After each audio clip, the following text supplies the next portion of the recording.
But my name's Kalen. I am a director at a cybersecurity company. I've been a pen tester, a forensics person. I've done incident response, exploit development, malware and reversing. And specific to this topic of bug bounties and bug hunting, I actually have claimed a few bug bounties myself, one of them against Chrome. Although in my role as a professional pen tester or as a hacker for hire, more often than not, the vulnerabilities which we identify aren't available to be or eligible to be shared from a bug bounty perspective. Sean, I don't know if you want to do your intro yourself. Yeah, hey guys. So I had much longer hair in that photo. So it is me, I promise. But so just in terms of my background, guys. So I started out as an IT auditor. So I was kind of working for some of the big four audit companies, looking at backups and access control and disaster recovery and that kind of thing. And then I started getting into like real penetration testing and vulnerability assessments, and kind of just um, learned as much as I could, as quickly as I could, just through self-learning and various certifications and that kind of thing. And I ended up in a kind of full-time penetration test role. And then in 2015, I actually started my own company, which is where some of the people are in this chat at the moment. And yeah, so I've done everything from like being a penetration tester, getting my first shell, all the way through to hiring and building a pen test business in South Africa, and we're now actually just we're expanding internationally as well. So I've got some cool stories to tell about pen testing and just like general business adventures. Um, so yeah, that's me in a nutshell. Yeah, fantastic. I think just between myself and Sean, I think we've got more than 20 years experience in cybersecurity between the two of us. And I think this is just one thing I wanted to mention here. There is an Ask Me Anything session, which we're going to have at the end of all of the demos and stuff. But if you guys have any questions that you want specifically answered during that Ask Me Anything sessions, if you guys can type them into chat now, either on the Telegram group or within the Google meeting, and we'll kind of get to answering those at the end. But yeah, guys, presentation. Off to the topic at hand. Bug hunting. I think something I just want to kick off here with is there is a difference between bug hunting and bug bounty, right? And bug hunting is really just the act of finding bugs. And we'll do a lot of that live in this session. And bug bounty is the process of finding bugs and then claiming reward for the work that you're doing. And what that does, it actually makes a big difference to the approach that you take when you go about bug hunting or when you go about trying to claim bug bounties, right? And the main difference between the two of them here is that when you're looking, from an approach perspective, when you're just looking for bugs, you're looking for bugs pretty much anywhere, But when you're looking at bug hunting from a bounty perspective, you're looking at very specific types of vulnerabilities in very specific types of applications, because those companies obviously offer bug bounty type programs. And one of the things that you need to figure out quite early on is, what is your motivation for why you want to get into bug hunting or bug bounties, right?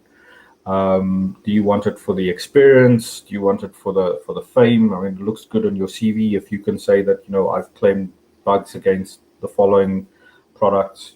That's great from an employability perspective, a marketability perspective. But, in terms of claiming bounties, I mean, these bug bounty programs tend to pay out a lot of money. I think Google Chrome vulnerabilities at the moment are paying out in excess of $31,000 for some of their more critical sandbox escapes. So there is decent money in the bug bounty scene. Things to consider when getting into this is really, what is your skill level?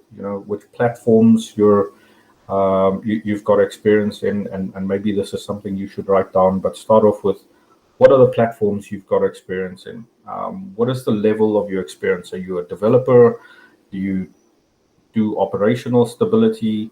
Are you just a penetration tester? Are you responsible for defending this? And then again, how much time you've got on a day-to-day basis.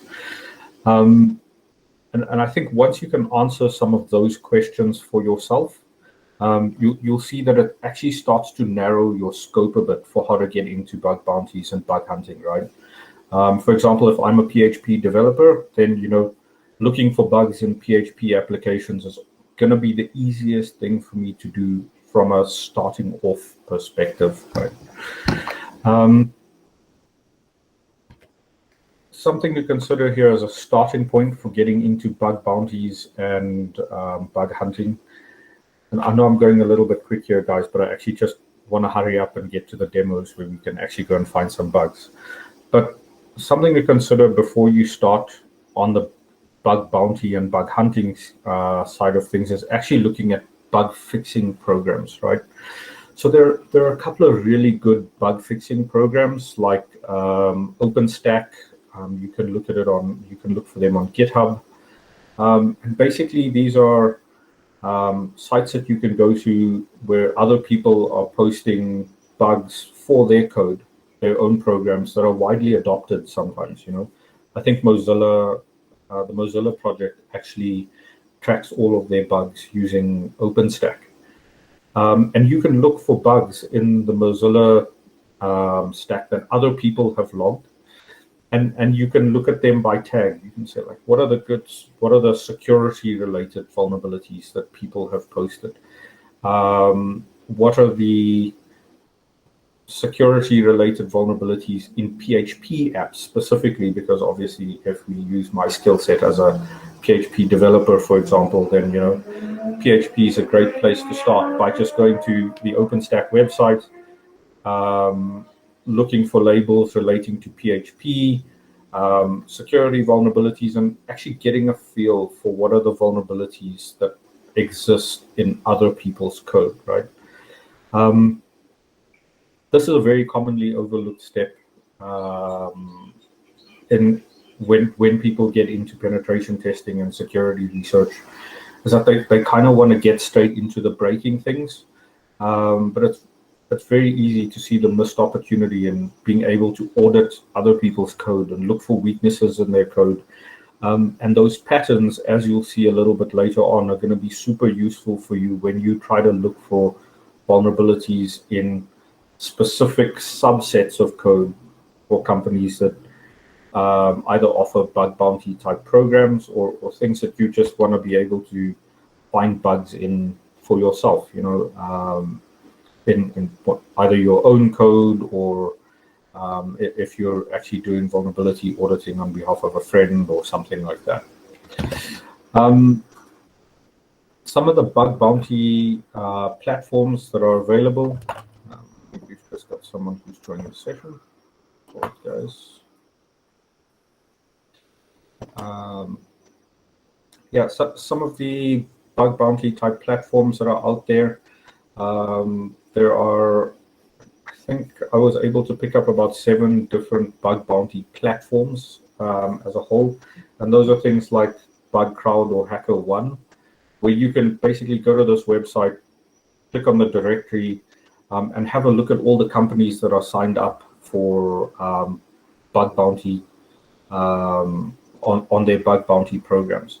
So if you do happen to find a vulnerability in any one of these applications listed, for example, in the HackerOne directory, you could just go to HackerOne, fill out a bug bounty form, and you can claim the bounty for the vulnerabilities that you've identified. But other than just these platforms like BugCrowd and HackerOne, and I think the other one is called Yes We Hack. There are other companies, like, for example, Intel, Google, GitHub, Facebook, who actually offer bug bounty programs directly.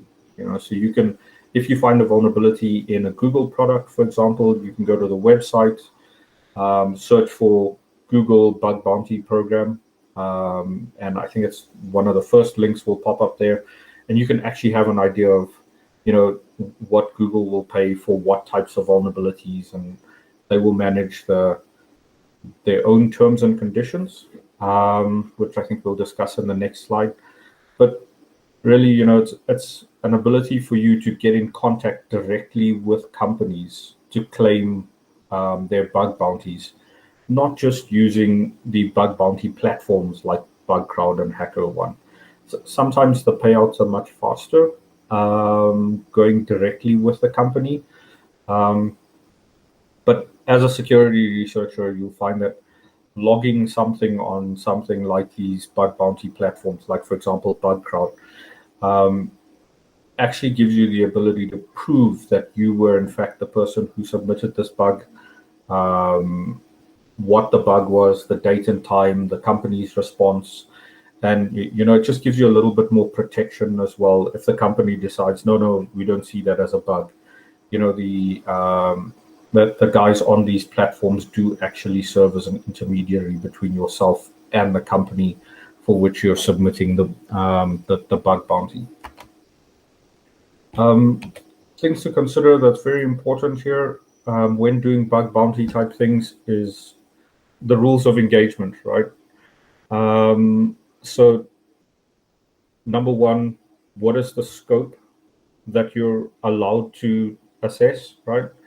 For example, if you're doing bug hunting on Facebook, for example, it doesn't mean that you can attempt to abuse Facebook's DNS servers. That is still a crime. But there are aspects of the environment which are important in the scope. So, for example, they would disclose things like, these are the apps which we deem in scope. Finding a vulnerability on Facebook's main platform, we're willing to pay out this much money. Finding a vulnerability on Facebook's website, we've got different sets of reward ratios there.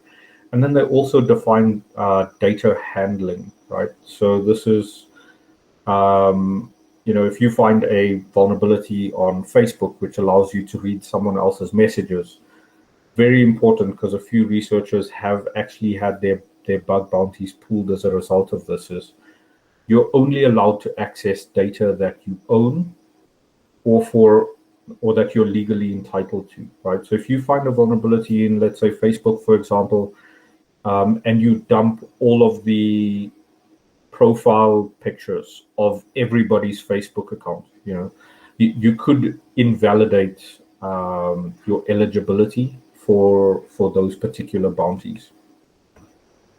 In terms of your reporting, you've got to figure out what it is that you want to report. So the nature of the vulnerability, whether it be cross-site scripting, SQL injection, that kind of things, as well as where you want to file that particular report, right? Do you want to file it on things like BugCrowd, on those platforms, or does the company have a mailbox which you've got to push that information to, or whether there's a form on the website in the form of Google where you fill out a form and you actually you stake claim to the particular bounty for the bug which you've identified.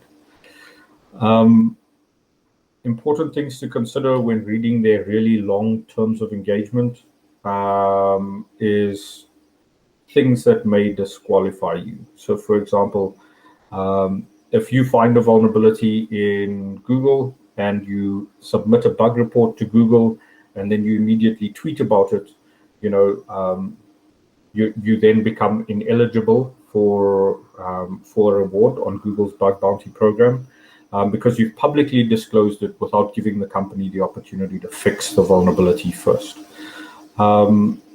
Most companies actually do publish something called a communication timeline.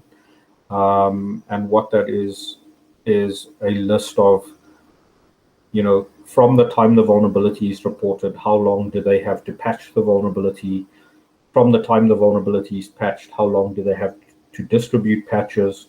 And then from that date, how long do you have as an individual before you can actually, tweet about it? Hey, I'm responsible for CVE 2021 12345, for example. And then they also have terms which is like when the bounty is paid, where the bounty will be paid, as well as any kind of, sorry guys, we just had a new joiner, any kind of Hall of Fame type access which you'd be entitled to. I guess here we're actually going to start going into the fun stuff. There's just 2 or 3 of these slides, and then we'll actually get into demos. But let's just talk a little bit about how to actually find vulnerabilities, and which are the ones that you should go after. So easy to find vulnerabilities in applications, things like cross-site scripting, SQL injection, authentication and authorization bypasses. A lot of these vulnerabilities are things that you can either find with a Google search, or you can find them using automated tools like scanners and that kind of thing, right? And it's important that early on when you start your bug hunting journey, that you kind of figure out, based on, I think a couple of slides back where I was talking about your experience and which platforms you have knowledge in. That information becomes really important here, because it doesn't help if you decide you're looking for padding Oracle type vulnerabilities in applications when you don't quite have an understanding of cryptography. Race conditions and process bypasses are really time intensive vulnerabilities to identify, because you kind of have to do things over and over and over, and they become quite repetitive. And if you don't have a lot of time, it may not be wise for you to decide that you're going to go looking for race conditions in the checkout store on Amazon.com, right? Whereas, once you start picking out the patterns in vulnerabilities, in these easy to find vulnerabilities, you're actually going to find that most of these have already been found and disclosed for all of the common platforms that do offer bug bounty programs, right? But there are still lots and lots of code out there which is still vulnerable to this kind of attack. And if your motivation is for the fame or for the lols, or just to be able to bump up your CV a little bit, going after vulnerabilities in this particular column here is actually really good for you, because as you'll see when we get to the end of this exercise, we're going to find 5 or 6 cross-site scripting vulnerabilities using simple Google searches, in applications. And we're going to be able to pivot those across a whole bunch of different platforms. But none of those guys tend to offer any financial reward for finding bugs. This tends to be small or independent developers who are going to have this nature of bugs in their code. Again, although finding this kind of thing here is really hard, you're also going to find that there's actually a big reward that comes with this kind of attack in the hard to find column. And that's because it takes a lot of time for researchers to find vulnerabilities like this. And that means that most of them have actually gone undiscovered up until this point. And so if you're looking for bounties, like cash payout type things, going after vulnerabilities in this column here makes a lot of sense, simply because a lot of researchers haven't had the opportunity to look for this type of vulnerability on different platforms. And then lastly, there's also a paid versus free software. that falls into either of these columns. And when it comes to paid software, you'll find that the majority of the vulnerabilities that are identified, even though they fall into this easy to find column, the reason they've been there for so long is because people don't have access to this paid software to test them, right? So, for example, if you work in a company that's got, I'm going to use this as an example here, but let's say Cisco's network access control suite. It's an expensive piece of technology. And so not every security researcher will have access to that technology to go looking for bugs. But if your organization does make use of that really expensive paid software, as a security researcher, going and testing your own software in that very expensive paid software column is usually going to find you some really easy to find vulnerabilities that other people just haven't found on the basis of people don't have access to that kind of software. Another place to look for or to gain experience when it comes to bug bounties and bug bounty programs is to look at other bugs that have already been filed. So going out to bugs.chromium.org, which we'll do together in a second, and looking at the vulnerabilities that other people have picked up for Chromium. And it seems a little bit counterintuitive, because why would you want to look at vulnerabilities that have already been filed?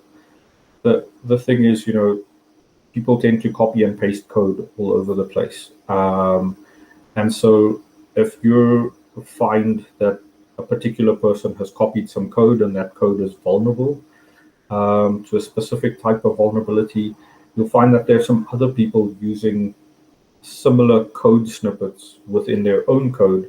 And that really just means that, if you find a buffer overflow vulnerability in Chromium, if you search for that type of implementation which caused the buffer overflow in other people's code, you're likely to find lots of bugs in other code really quickly, on the back of bugs that have been filed from previous reports.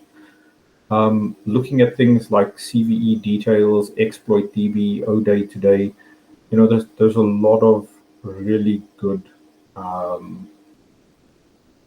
want to say, proof of concept vulnerabilities that people have posted, or exploit code that you can go and look at. And a lot of that exploit code will actually teach you techniques when it comes to finding bugs and vulnerabilities within applications. So, for example, within Java, the library for arrays has known vulnerabilities which make it weak for cryptography. And you wouldn't actually pick that up unless you found somebody filed these vulnerabilities before, or whether you've actually timed some of the stuff yourself. And being able to pick it up there means you can go and look at everybody else's code who's making use of those same Java libraries for cryptographic purposes, and they would immediately be vulnerable to the same bugs.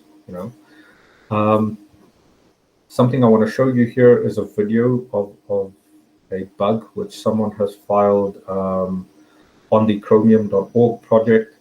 And we'll see why this is actually going to be really useful for us when you go and look for bugs of your own, right? So I'll just play this for a second.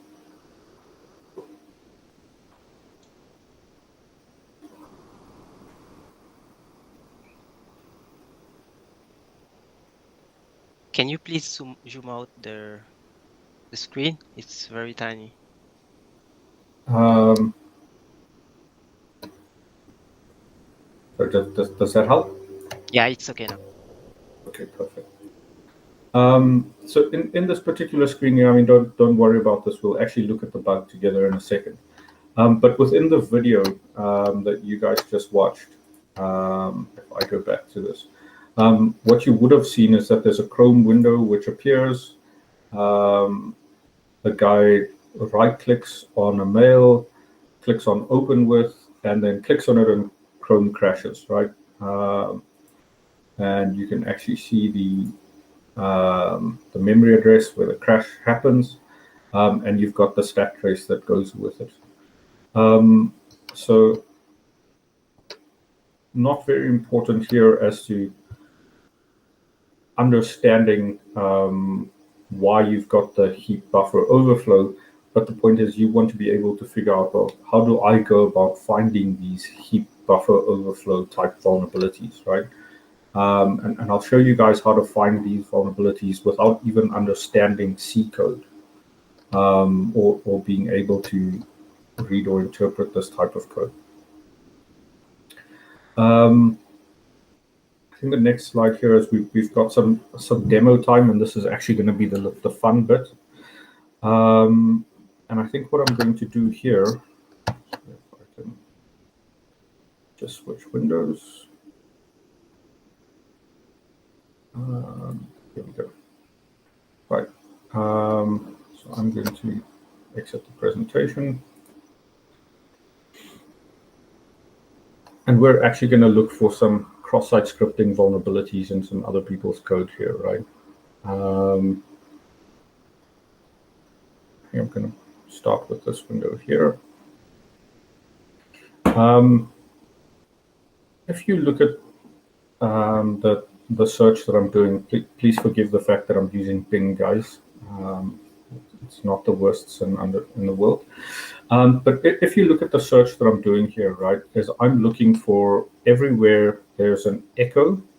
So in PHP, this is a write to screen, and we're reading data from the post variables of an application, right? Do you guys all know what cross-site scripting is? If there's anyone who doesn't know what cross-site scripting is, just let me know and I'll give a quick explanation before we continue.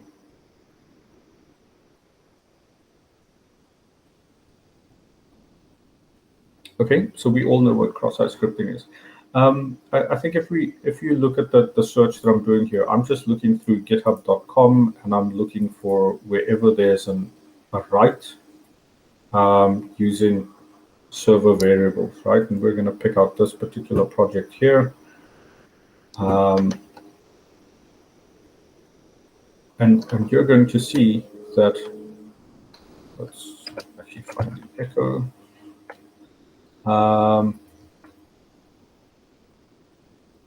In the code that this person is using here, you can see that, if the value is not blank, they write that post variable to screen. So, this is straight up cross-site scripting in all of these variables over here, cross-site scripting in that particular variable over there. Sorry, and that one over there. And using some quick Bing searches, you can use Google searches as well. We're able to very quickly find bugs in other people's code by looking at unsafe handling of code, right? So that's where they've handled their code unsafely. So this is the contact name field is vulnerable to cross-site scripting. And this is a freelance web developer who builds WordPress software, and he's based in London with a wealth of theme development and support. And I think the mere fact that we've managed to find vulnerabilities in some of his code means that actually, if we look at all of the websites that he's built for clients, sorry, let's not go to the list. If we look at all of the code that he's published, the code that he's built for clients, which, I mean, being a WordPress, he tags himself here as an expert in London. Basically, I think if we look at WordPress sites for companies hosted in London, or companies based in London, that he may have worked for, we can look him up on LinkedIn. And what we're going to find is that this guy here, probably all of the code which he's written for those companies are going to have vulnerabilities like cross-site scripting in them, right? And if any of those companies happen to offer bug bounty programs, that's an instant win. We instantly claim bug bounties. But I think before we even just consider bug bounties, there is also the opportunity here to look at bug hunting, right? So we may be able to get in touch with this guy and tell him, listen, man, cross-site scripting is a thing. These particular fields we found are vulnerable to cross-site scripting. And if you're really feeling up for it, and this is really good in terms of developing your own capability, being able to write fixes for some of his code and send pull requests off to him means that it's really easy for him to implement. And for as long as his code sits on the internet, you will always be credited with fixing the cross-site scripting vulnerabilities in this guy's code, right? And I guess not just fixing cross-site scripting vulnerabilities in his code, you don't necessarily have to fix everything.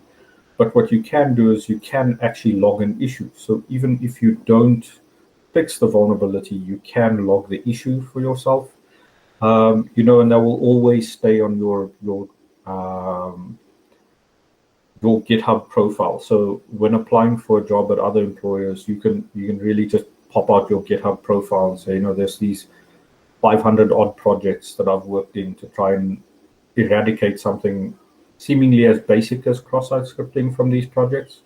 But what that does is, from an employer's perspective, it shows that there's some passion, there's dedication, and you know your stuff, right? You've shown initiative to go out there and fix some things. And I think that there is some value in that. Some of these particular projects here, you'll find that they've got wikis, or I just want to grab another one here. We're going to use this attendance project here. You can see this attendance project is vulnerable to cross-site scripting. And I think if we look at his attendance PHP project,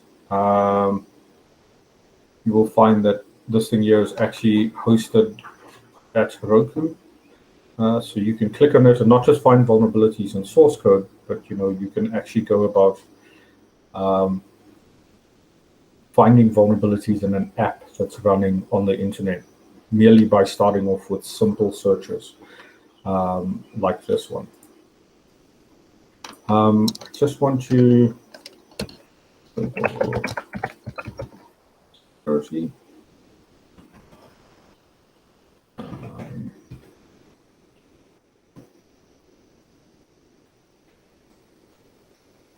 and we'll see here that, we can basically just look for all issues with the label of security.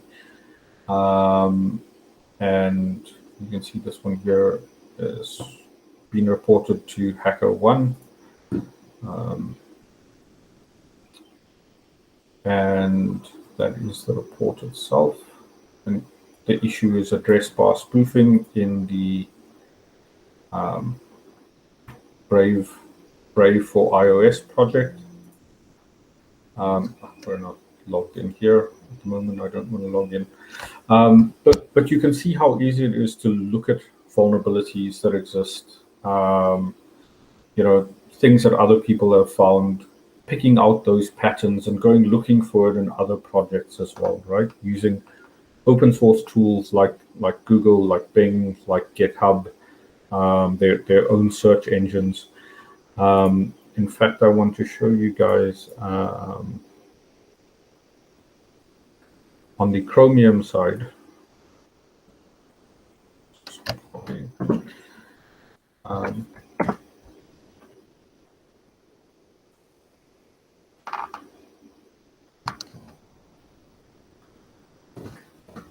show you guys two vulnerabilities here relating to the Chromium project.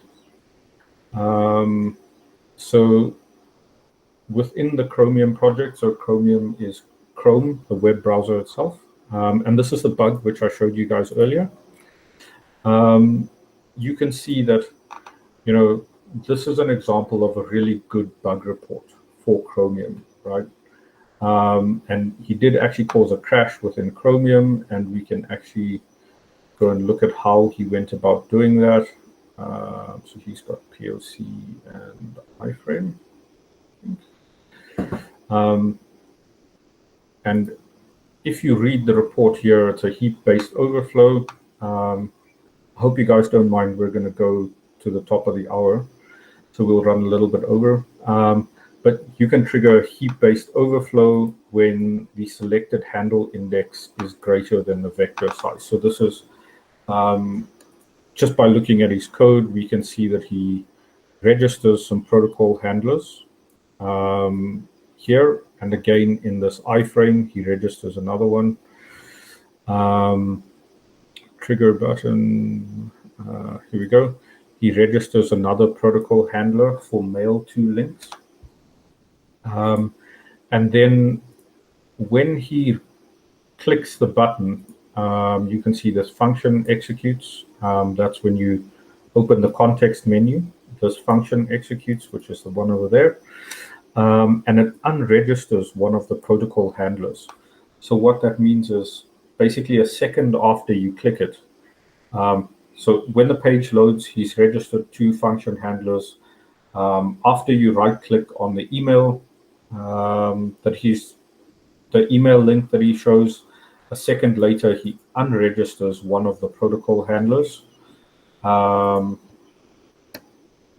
And you'll actually see that again from the video. So on load, the protocol handler is created. When you click the register button, another one is created. The pause here, when you right click and open this context menu, you can see the protocol handlers. There's 2 of them here, but we know a second later, one of them is actually going to be deleted. And he clicks on it and Chrome crashes with a heap-based overflow. And that allows you to do really fun things from an exploitation perspective. So this is an example of a good bug report, right? This is one that was actually rewarded financially, and it was actually fixed by the guys at Google. And you can see here's another security one that was not fixed. You can see the label for the projects. And this is an example of a bad vulnerability report, right? The guy basically says that, when using Chrome in incognito mode, all your searches are being leaked along with your system IP address just by looking at the Wireshark data. And that's because, when you're typing into your search bar, and we'll just look at this image here, when you're typing into your search bar, basically those URLs, Chrome is actually doing DNS lookups for those particular sites, right? You can see the status here is won't fix. It's been rejected. And the reason this is rejected is the Chrome guys actually regard this as a feature.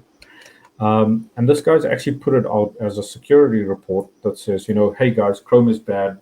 You can see DNS leaking in your web requests.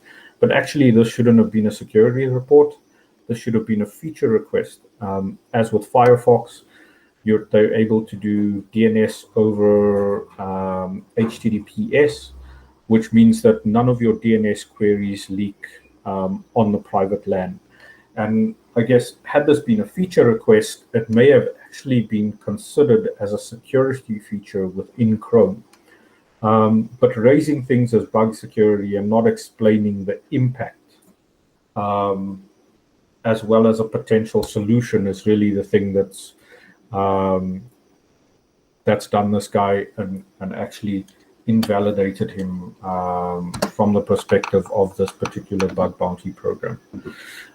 So, it's really important that the message that you put in there when you file bug bounty requests is actually really good. And I'll show you how you guys can find these.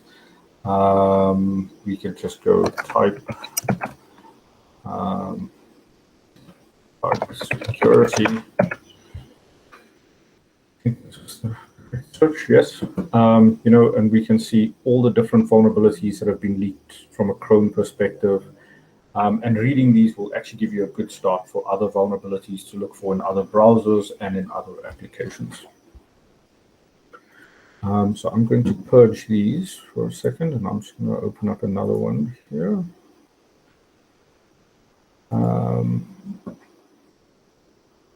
And then, guys, I actually have a really interesting demo, which I'd like to put up on screen. Just a second. I'm going to close these and not give away all the secrets. Right.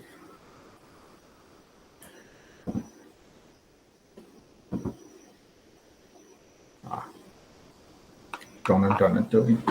Well, guys, this is another example of a vulnerability that is easily searchable. Like you can use Google or something to find these types of vulnerabilities, right?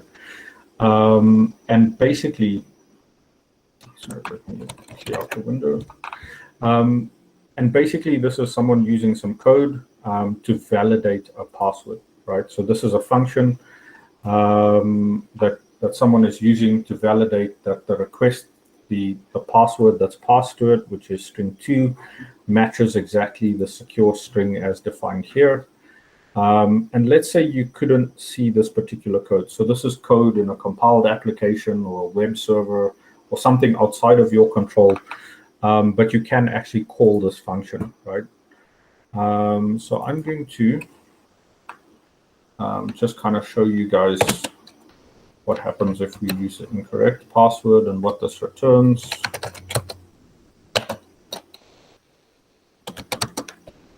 It returns false when the password is not correct, and it should return true when the password is correct, right? So really basic things. These are developer errors here.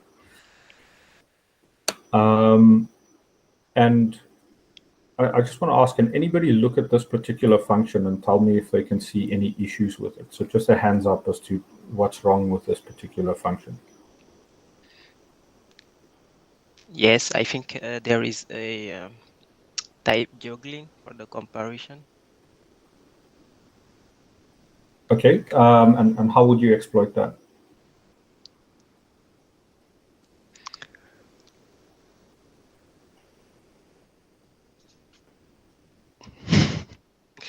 Yeah, no, it's a bit hard great to explain, but yeah. like Yeah, no, I mean it's great, right? Python being a loosely typed language has these kind of problems in it.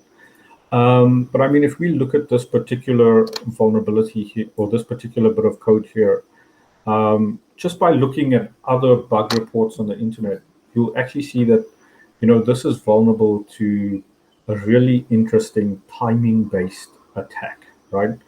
So I'm going to switch windows, and I'm going to actually walk you guys through this. And what I've done is I've copied out that function just so that we can time, how long it takes. And what I'm going to do is, let me cut this for just a second.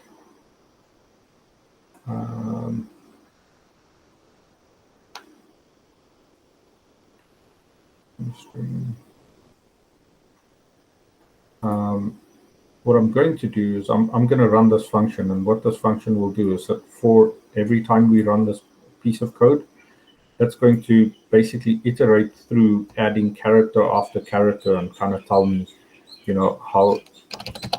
Let me turn this off. Let me just purge this bit of code.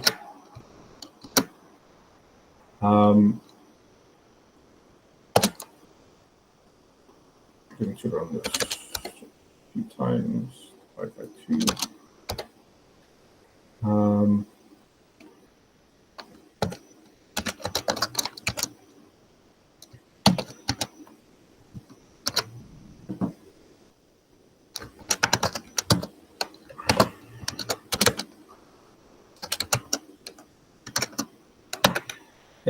If I run this, you can see that the average time to respond between the two requests that I made here is 40 milliseconds, right? I'll run it a couple more times. We're at that 30 to 40 milliseconds window, right? But if I make this, that's 1, 1, 2, 1, 2. And I look at the time that it takes to run this particular exploit code now, you can see that it's taken 1.5 seconds as opposed to this really short amount of time here. And that's because of this very first line here in their code where they say that if the length of the password doesn't match the length of the secret, then immediately return false. If it does match the length of the secret, then compare the two and see if the two are in fact the same value. And this creates a bit of a timing problem. So what we can do with that is that for this password, I want to take this out. We can start off by saying, okay, well, we can guess the length of this password, right? Simply by running this particular thing a whole bunch of times. And you can see here that it's successfully able to guess that it's 8 characters long. And if I change the secret to something a little bit shorter, it should now tell me that it's 6 characters long, right? So this one here is obviously the kind of vulnerability that's easy to spot in code, but really difficult to test for from a pen tester or bug bounty type perspective. And this means that this kind of vulnerabilities here, you're going to find them in all the big products. You're going to find you still find vulnerabilities like this in products from Microsoft, Oracle, IBM. Across the board, people still make this kind of coding mistakes. And a lot of the time, vulnerabilities like this go unnoticed simply because of how difficult it is to find, or how complicated it is to test for. We're just going to expand on this one here a little bit.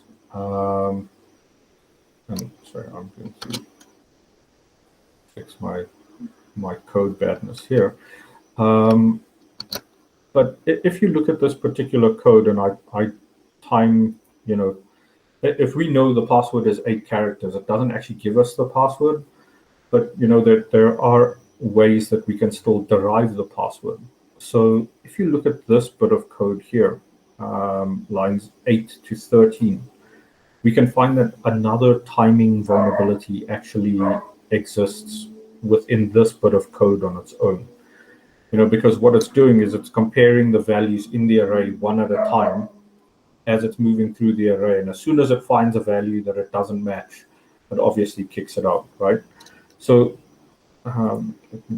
just for simplicity's sake, let's just run this a much shorter amount of time.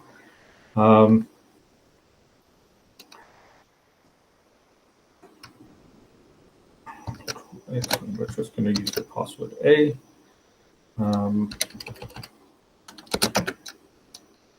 And this one returns in the 40 milliseconds because obviously it's the incorrect length, right? But what I want to show you guys here is actually, let's just do all the B's, all the A's. If we do this one again, we should see this is that 1.5 second kind of window. But a really fascinating thing happens here. If we compare the timings from this one here, we should still find that this executes within that 1.5 second window. While we wait for that to return. If we compare that with the time it takes to, if the first character is incorrect versus the last character being incorrect, you can see that the time is significantly increased to do the testing, right? Because it compared the first character, the second character, the third character, until it eventually finds something that doesn't match and then exits. So what you can do here is you can actually see that, we're actually able to tell whether a character position in the array is correct or incorrect, right? Just by how long it takes the server to respond to the request. Now, this is one of those attacks that are obviously very difficult to reliably exploit over the internet, because there could be things like network jitter or something in play here. And again, this is the same code, except what I've done here is I've actually asked the server to, or asked the bottom bit of code to try to guess what the characters are. And you find that when I do this, even the latency on my own machine is going to start giving me bugs, or it's going to behave inconsistently in terms of being able to detect whether character 1 versus character 2 is correct or incorrect. And that's because the differences, I'll show you guys, and I'm actually go back one, just wait for this to finish.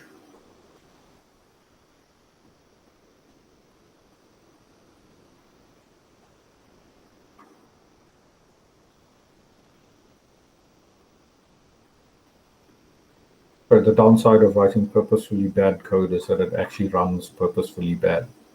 I actually want to purge this one. It's going to take a little bit of time. I'm going to run this once.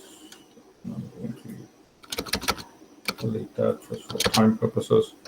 But actually, if I just go back here and show you guys the difference between character 2 being incorrect.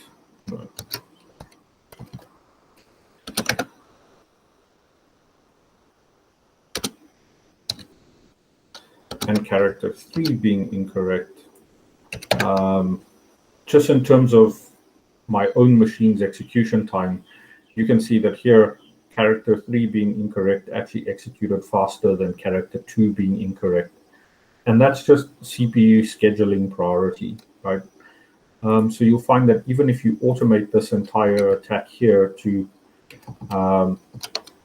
try to give you an idea of what the correct or incorrect password is for the entire character space, you're going to find something that, as a result, you're going to have sometimes when the machine is sitting idle and you don't have other background tasks running, you're going to find like really reliable output. And then other times you're going to find like you get really funky output, right? Like I'm fairly certain in this scenario we're going to get totally incorrect and inconsistent output. You can see here it really wasn't able to distinguish between whether the second character was correct or not, just by the time it takes to respond. In terms of exploiting that, though, you've got the ability from a timing perspective to break up your attacks or to chunk them to cater for latency, right?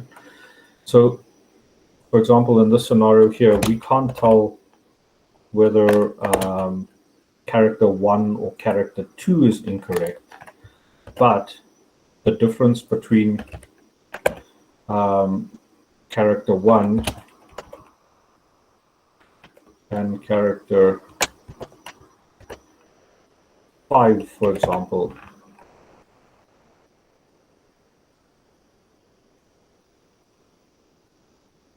is significant enough to actually be able to exploit, to be able to detect, right? You can see that this actually goes quite high. And so from that perspective, at least, you guys can chunk up those requests. Now, an 8-character password would take about a year to brute force using like that's uppercase, lowercase, special characters, and numbers. Would take about a year to brute force using some GPU-based attacks. But sorry, if I go here, you'll see that actually for 4 characters, it's probably going to take about 4 seconds, right?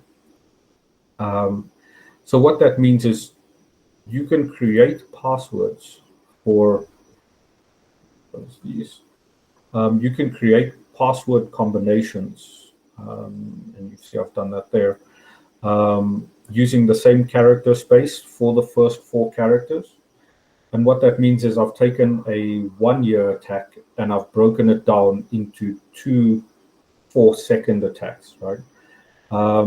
and we'll actually be able to watch the way that this plays out as this attack runs. And while it's running, we'll maybe take questions because it will take a little bit of time. But you can see it's able to guess the character space, how big the character space is. And then you'll see that as the attack starts executing, the time taken should start increasing as they're going. So I don't know why my VM is croaking to a halt at this stage. But I think while we watch this take place, we'll take questions. So I think this should get somewhere longer than 2 seconds when the character B is correct. You should see the time it takes for password guesses to gradually increase if we watch the terminal window.